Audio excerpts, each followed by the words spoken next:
লোকসভা নির্বাচনের দিন যত এগিয়ে আসছে ততই দক্ষিণ চব্বিশ পরগনায় প্রচারে জোর বাড়াচ্ছে রাজনৈতিক দলগুলি। এই জেলায় নির্বাচন ১ জুন অর্থাৎ শেষ দফায়। তার আগে এবার খোল করতাল মাদল নিয়ে কাকদ্বীপে প্রচার করল তৃণমূল কংগ্রেস নেতৃত্বরা। এর কারণ হিসেবে তৃণমূল কংগ্রেস নেতৃত্বরা জানিয়েছেন, বাংলার কৃষ্টি সংস্কৃতি ঐতিহ্যকে তুলে ধরতে তাদের এই প্রয়াস। ঠিক কী কী করা হয়েছিল ওই মিছিলে যদি একটু বলেন।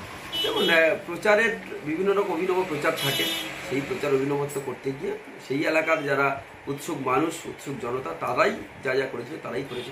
হ্যাঁ, নিশ্চয়ই খোল করতাল মাদল নিয়ে এবং ঢাক ঢোল যা যা করা দরকার আর কি। আচ্ছা, পিছনে বিভিন্ন রকমের ব্যানার নতুন লাগানো হয়েছিল দেখলাম। এটা তৃণমূলের ঐতিহ্য, কালচার, সেটাকে ঐতিহ্যকে মেনে এগুলো করা হয়েছে। এই খোল করতাল মাদল বাজিয়ে সহজেই মানুষের কাছে পৌঁছে যাওয়া যাচ্ছে। এর আগে প্রচারে ঢোলের ব্যবহার লক্ষ্য করা গিয়েছিল। বর্তমানে প্রচারের মধ্যে খোল করতাল মাদল বাজানো হচ্ছে, সঙ্গে একাধিক প্ল্যাকার্ড থাকছে, যা মিছিলগুলিকে বাড়তি বার্তা দিচ্ছে। কাকদ্বীপের মিছিলের সামনে ছিলেন তৃণমূল কংগ্রেসের মথুরাপুর লোকসভা কেন্দ্রের প্রার্থী বাপি হালদার, কাকদ্বীপের বিধায়ক মন্টুরাম পাখিরা। পাথর প্রতিমাতেও এরকম একটি মিছিল দেখা গিয়েছিল।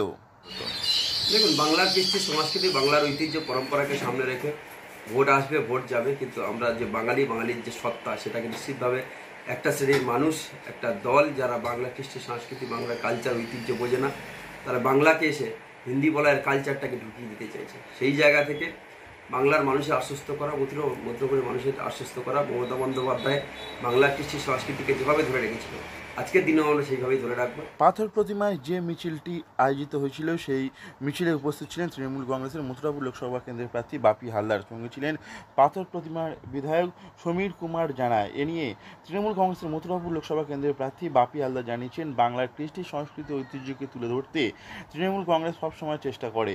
তারই অঙ্গ হিসেবে এই কাজ করা হয়েছে, যা প্রচারকে আরও বর্ণময় করে তুলেছে। কাকদ্বীপে এবার তৃণমূল কংগ্রেস প্রথমে খোল করতাল এবং মাদল ব্যবহার করেছে।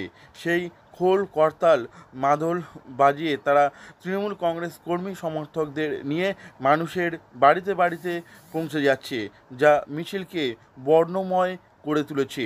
দক্ষিণ চব্বিশ পরগনা থেকে নবাব মল্লিকের রিপোর্ট, লোকাল 18 বাংলা।